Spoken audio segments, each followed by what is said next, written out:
Shirat e vazhdueshëm të rënë gjatë muajit maj kanë krijuar pasoja në sektorin e bletarisë. Duke qenë se periudha përkon me çeljen e luleve, reshjet e shiut kanë penguar mbledhjen e nektarit. Fiqëri Spahiu nga fshati Treni Dibrës, që prej 20 vitesh merret me mbarshtimin e bletarisë, shprehet se shirat e rënë ditët e fundit kanë dëmtuar pjalmin e shumë luleve që kishin çelur. Me bletën do përkushtim shumë të lartë, për arsye se është delikate ndaj helmave, smundjeve, ndryshimi i klimës. Ndikojnë shumë të bleta. Ky vit është pak i dobët, ka është i qik me vonesë, problemi i kullatës.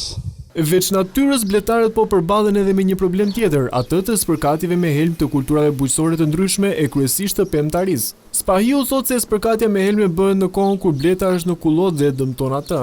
Ka një rregull, zbatimi nuk bëhet, se çdo njeri ka mendimin e vet, dhe mosdia që dëmton bletën, do të ndërhyjë shteti, për shembull agronomin, ose të shkruhet një ligj apo një rregull që do të bëhet spërkatje vetëm mbas dite.